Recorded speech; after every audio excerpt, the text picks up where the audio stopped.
êtes sur Télé Sud, merci de nous rejoindre pour ce nouveau point sur l'actualité du continent. Mardi 5 juin, à la une, au Nigeria, le bilan de l'accident d'avion s'alourdit avec les victimes au sol, portant le bilan des morts à 159. La compagnie aérienne nigériane à l'origine du crash est-elle suspendue ?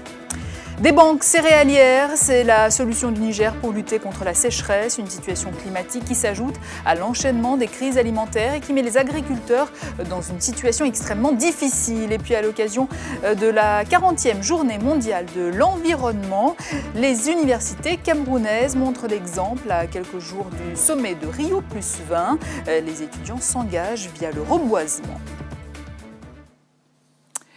Mais avant, ouvrons avec le Nigeria. Le bilan de l'accident d'avion s'alourdit. Les équipes de secours ont exhumé 6 corps de victimes au sol de l'avion qui s'est écrasé sur un quartier de Lagos, portant le bilan des morts à 159. Le président Goodluck Jonathan s'était rendu ce lundi sur les lieux de l'accident. Il a affirmé qu'il ferait en sorte que cela ne se reproduise plus dans le pays. En attendant, j'ajoute que la compagnie aérienne nigériane concernée, Dana Air, se voit retirer sa licence par l'autorité de l'aviation civile nationale. Et puis nous vous en parlions dans notre précédente édition au Congo-Brazzaville. L'enquête sur les circonstances de l'explosion du dépôt de munitions est arrivée à son terme. Un rapport qui soulève la colère de l'opposition. Fatouma Garba a rencontré un des opposants du président, Raphaël Goma. Le rapport sur les circonstances du drame de Kila est déjà vivement décrié par l'opposition à Paris. Raphaël Goma, président du Conseil de la diaspora congolaise pour la restauration de la démocratie, estime que c'est une mascarade. Il y a des personnes qui sont arrêtées, on cherche des boucs émissaires. Donc, sinon, que vous dire sur ce rapport? Nous attendons les suites, d'autant plus qu'ils veulent organiser un procès dont je suis persuadé qu'il ne sera ni juste ni équitable. Les explosions du 4 mars dernier ont fait état de plus de 280 morts, avec pour la majorité des sinistrés une situation de précarité sans précédent. Alors l'opposition pointe du doigt les failles du système. Tout un quartier entier a été ravagé.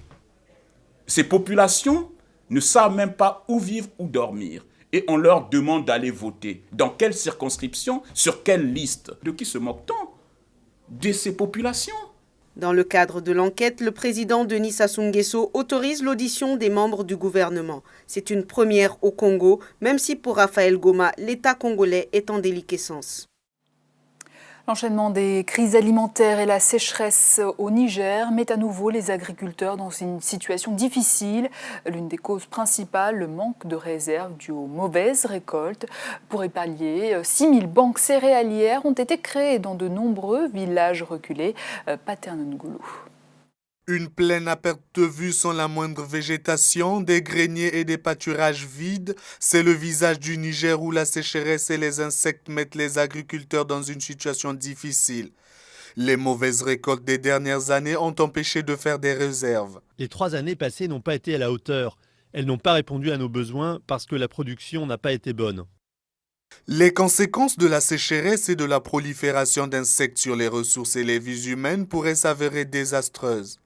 Pour y remédier, 6000 banques céréalières ont été créées dans de nombreux villages reculés. Une manière de faire des réserves et d'éviter l'augmentation des prix pendant les moments difficiles. On achète les céréales en période de récolte, lorsque le prix sur le marché est abordable. Donc c'est en ce temps-là qu'on fait stocker les céréales. Maintenant, pendant la période de soudure, jusqu'à la période de travaux champêtres, les céréales sont disponibles. Aujourd'hui, un Nigérien sur 2 n'a pas suffisamment de nourriture. Une récente enquête nationale sur la sécurité alimentaire des ménages révèle que 7 millions de personnes, soit près de la moitié de la population, sont en situation d'insécurité alimentaire, dont 3,3 millions en insécurité alimentaire sévère.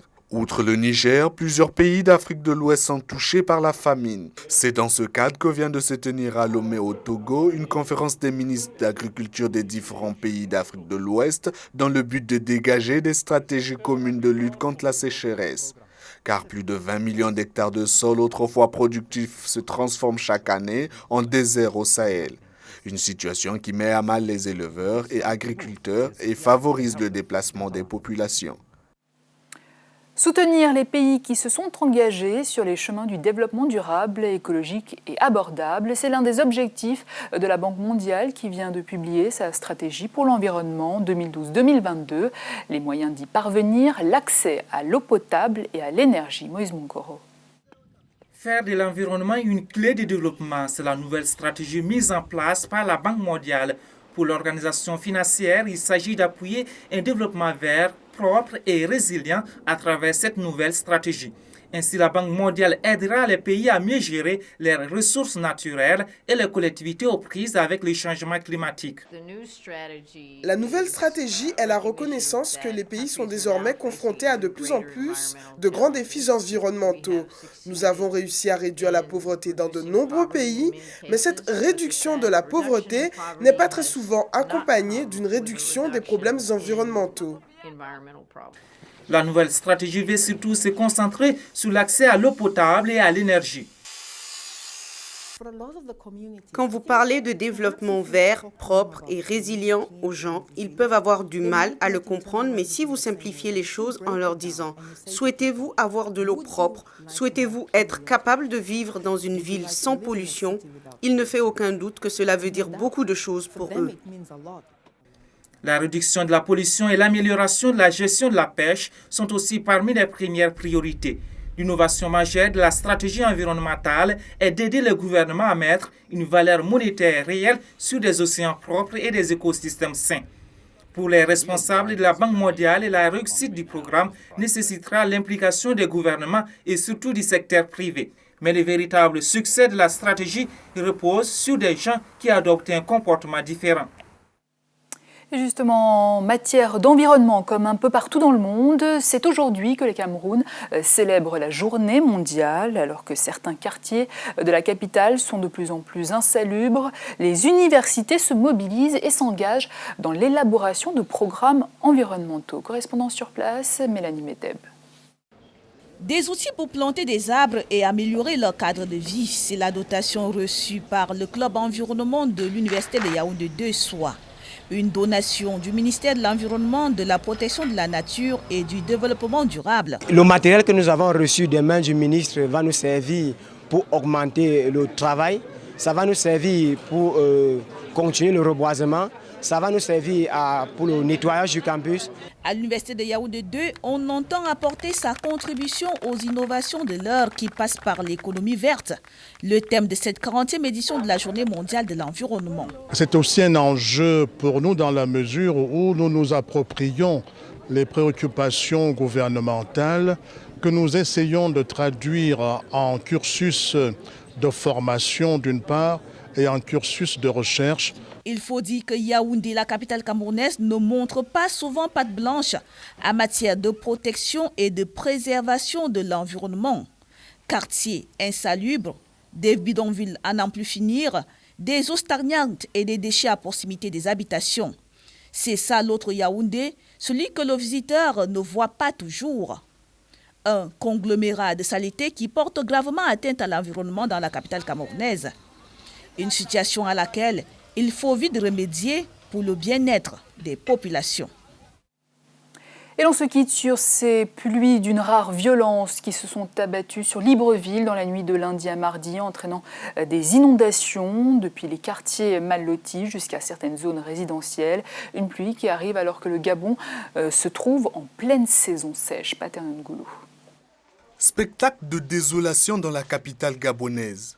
Des pluies diluviennes qui ont frappé la ville entière ont causé de nombreux dégâts matériels. Dans le quartier Petit Paris, l'un des plus populaires de Libreville, matelas et immobilier ne trouvent plus leur place.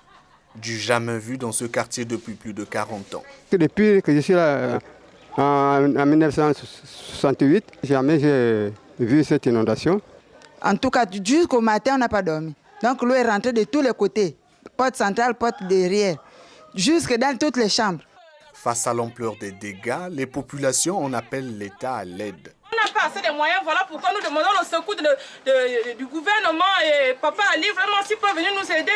On va faire maintenant comment? On va vivre maintenant, on va aller louer où? Nous sommes retraités. Ni moi, mon mari, nous sommes des vieux. On est déjà fatigués. Maintenant, on va aller louer, on va trouver l'argent pour payer toute la fin du mois. Alors que le pays se trouve en pleine saison sèche depuis le 15 mai, c'est une pluie qui vient témoigner des effets du changement climatique et mettre à nu le problème de l'urbanisation et du lotissement anarchique au Gabon. Et il est temps à présent de nous quitter, mais avant je vous rappelle l'une des informations principales développées dans ce journal, 159 morts. C'est le dernier bilan du crash de l'avion au Nigeria, une défaillance technique à l'origine de l'accident. La compagnie aérienne Dana Air a été suspendue. Le président Goodluck Jonathan a décrété 3 jours de deuil national. Voilà la fin de ce journal. Tout de suite, vos programmes continuent sur Télésud. Merci à vous de nous avoir suivis. Quant à moi, je vous donne rendez-vous demain pour un nouveau tour de l'actualité. À demain.